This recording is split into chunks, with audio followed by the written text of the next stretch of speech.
It's about time for some more Covington criticism and fake news criticism. And we're going to start with this here tweet by Miss Alexandria Ocasio-Cortez because she's just so retweetable, isn't she? She tweeted this, "Gonna keep it 100. The biggest threats to journalism right now are tech monopolies and concentration of ownership. Healthy democracy requires high-quality journalism. Without a wide range of independent outlets and the revenue to sustain them, our democracy will continue to crumble." I completely agree.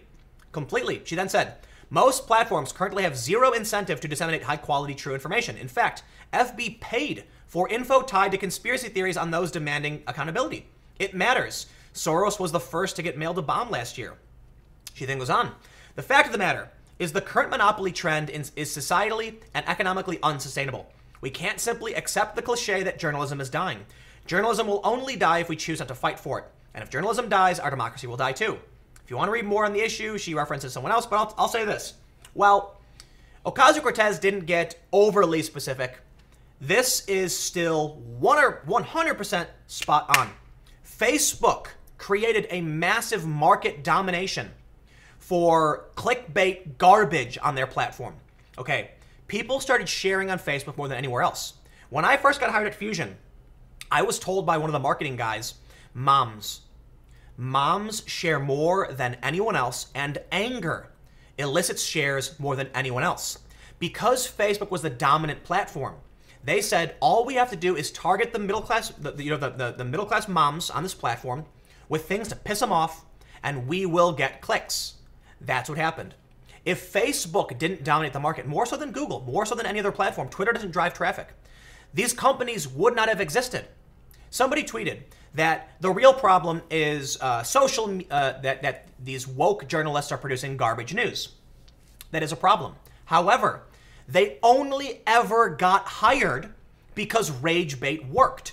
Facebook dominated the market. This tech monopoly was bad news. Facebook has staff. Okay, hear me out. Facebook has staff who were censoring conservative news. They were deleting them from the trending section. That's a fact. Okay. They removed it, and they used an algorithm, which then pumped up a bunch of fake news. That's a problem, too. But the point was, they had a bias. So who was more successful on Facebook? Far-left rage bait. That meant companies who hired far-left rage bait writers were incentivized to do so because these massive monopolies control what we see and hear. Cortez is spot on with this. I don't know if she's talking about the same thing. I think she might be referring to the fact that Google has cornered the market, and because of this, it's very hard for BuzzFeed to sell ads. However, I'm going to have to say, if you can't figure out how to monetize your business, it's no one's fault but your own. And I'm not going to blame Google because you can't figure out how to make money. I have multiple revenue streams that keep me afloat. BuzzFeed, I think it's fair to... BuzzFeed doesn't hit this criticism for the most part, but they did fail to keep their staff on board. I think that more has to do with the fact they have venture capitalist funding that they couldn't sustain. BuzzFeed sells 2 brands of cookware. I think it's hilarious because it's not really a media business, but hey, if you're making money off selling cookware and it pays for you to write articles, sure, whatever. BuzzFeed also has a support BuzzFeed option where you can choose to pay them the same as with me and my Subscribestar and my PayPal service. So BuzzFeed, they ain't too dumb. They know what they're doing, okay? But they still had to lay off most of their reporters. And many journalists, many left-wing journalists were saying it's because Google's cornered the market. Well, that's kind of true. The bigger issue, in my opinion, is that, for one, I think YouTube is overwhelmingly good, and I am hoping that YouTube can hold out until these awful garbage rags collapse. And I'll tell you this. Facebook is awful. Very, very bad. I only really use it for Messenger because I have friends there, and I've got like 12 people I talk to. I'm using Minds a lot more, so I've been actively saying, like, definitely follow me on Minds, because I don't want to have a... look, Twitter bans people for no reason. Like, Jesse Kelly and C.J. Pearson just got banned. No reason. We don't even know why. Then later they get reinstated. It's like, oops, it was a mistake. They de-verify people just because they're, like, conservative or right-wing. Yet you have all of these threats that do nothing. YouTube has removed people like Mumkey Jones, like that, with no warning, no chance for redemption, and that's scary, too. So I'm not saying Minds is perfect, by no means. But It's better to have something like my videos appear on BitChute too, and that's why I advocate for that, because I think these are I think we need to be aware of what's happening. But I do think YouTube does a much better job than all of the other platforms. I will absolutely go to bat for YouTube. Look, there are some people who get deranked. There are some people who get their channels banned. It's not good, and it's not fair sometimes. But YouTube is reacting to a hostile, elite, progressive media faction that are trying to destroy them.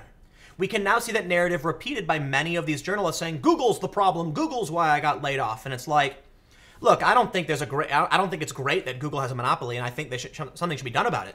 But I'll tell you what, YouTube actually allows, like, you've got high profile, like, right-wing and far-right personalities on YouTube who aren't being banned, who aren't being shut up. Look at it this way. Sargon, who is not far-right, got banned from Patreon for something said on YouTube. But YouTube didn't ban that video. Doesn't that say something interesting? That YouTube will allow you to say things that are unpopular. YouTube actually does a fairly decent job of protecting speech, at least relative to these other platforms. It's not perfect, by no means, and I've had videos falsely removed, and it was a nightmare to get them reinstated.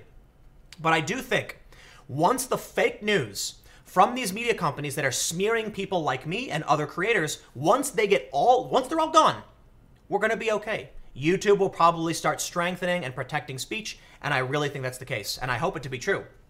There's some interesting tweets within this that I want to mention. Actually, we'll jump to my point on this. So I did say it's complicated, it's rage bait, all that other stuff, but then I said we have the issue of acceptable opinion. The concentration of power allows for the homogenization of culture based on a few technocrats. Rage bait blogs that were suffering demanded certain others be banned or lied about them in order to get them removed. It works. And this is the point I was just making. Basically, as these brands die... Actually, hold on. Let me tell you a story. I'll preface this with an anecdote that explains what's going on. I did some guest hosting for some now left-wing publications. We had meetings about what was happening. At the time, years ago, they said... Facebook says they're going to take care of us. They're doing great things. They're helping us get traffic. But then Facebook changed their algorithm and their views started to decrease. And they got really, really, really angry, particularly angry with their competition. So what do? They throw their weight around to get those people banned. I think this becomes most notorious with Alex Jones. Alex Jones was banned in one instance because he said something about grabbing battle rifles. Clearly, it was a metaphor for like a get ready action as a coming. I don't think he was literally telling people to go buy weapons and go do anything crazy. But that was one of the things that was highlighted by CNN and other outlets to get him removed. And thus, you can kind of see what happens. Twitter, they have flat out said to CNN that journalists are the lifeblood of their platform, so they're willing to bend over. That was what they said. In response, so my take from that is that that's why Twitter doesn't ban these people, and that's why they bend over backwards to protect them. So when CNN says ban Alex Jones over and over again, eventually they do. Then we can bring this to exactly what happens with Covington. Brian Stelter at CNN said something I absolutely agree with. Journalists have an unhealthy obsession, relationship with Twitter. Absolutely. They need to get off. They're all following each other, so when they all share the same story, there's no fact-checking because they're in a big bubble and they pump out fake garbage. Well, now we can see the repercussions. Get off Twitter. Twitter, in my opinion, is going to lose their core base, and it's time to go. What do we see from that? I wanted to bring this up earlier, but I guess we'll just throw it in now. Finally, a Covington bishop has apologized to these kids over what happened. Because what really happened? Fake news. I think Covington is the perfect example of where we end up with this death spiral of media. Facebook becomes a dominant platform that drives the bulk of traffic to websites. So they start producing rage bait that targets, people on the far left and the left. It actually radicalizes them, but it gets them clicks. Every day their articles have to get more and more radical if they're going to get rage from people. If they made an article today that said Donald Trump has a bad idea, people would be like, so what? He always does. They have to escalate. They have to say Donald Trump is worse than Hitler, and then boom, they get those clicks. Eventually, they all start following each other. So the news becomes like almost circular, where someone posts, there was one instance when I was working at Fusion, where they rewrote a story from 6 months before that had already been debunked, and they republished it as if it was true. So that's what happens. It's a game of telephone. Someone will say Donald Trump is bad. Someone will see that article. Covington is the perfect example of the demise of where this ends up and why it spins and spins and gets tighter and then boom, explodes. Fake news emerges. Activists posted it. The journalists following other journalists who are following other journalists just repeat it because they're addicted to social media and they're not doing their jobs anymore. And then they pump out complete and total garbage. And then from that fake news, the school, the diocese of these kids condemns them as well. That's a damn shame. So, back to the original point from Miss Alexandria Ocasio-Cortez. I agree. The tech monopolies are a huge problem. And it's one of the reasons why I've been so actively saying I'm going to use Minds now. Not because I think that necessarily Minds is going to, save the world. But I think it's really important to get away from these unethical tech giants that do horrible things with our data, that have no accountability, that pander to this weird progressive journalist class that are only out for themselves. And then you can see with Minds being a semi-decentralized platform and an alternative that's doing fairly well, I like the idea. I really do. So, the full disclosure, I'm going to be working with them on some events in the future, but it's not that I'm not active on Minds because of that. It's the other way around. I'm going to be working with Minds because I'm hoping this can be a solution to the problem, and I feel like it's a great opportunity. So, just so you guys know, I mean, I've disclosed that like a bunch of times, but I'll try and say it as much as possible.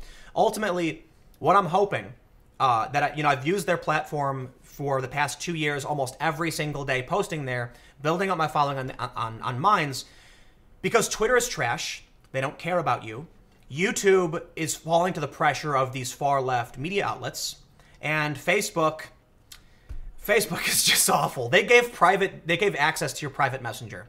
So I'm not going to get off of them. I understand they're tools in the digital age, but there is a huge problem with these monopolies. So I'm putting my money where my mouth is and going to actively try to do something about it. So, whatever, man. Kind of just an off-the-cuff rant on where we've been in a follow-up to what happened earlier today, my main channel. So thanks for hanging out. I'll see you guys on the main channel tomorrow at 4 p.m. And I'll have another video on this channel tomorrow at 10 a.m. and then 1 p.m. So thanks for hanging out. I'll see you next time.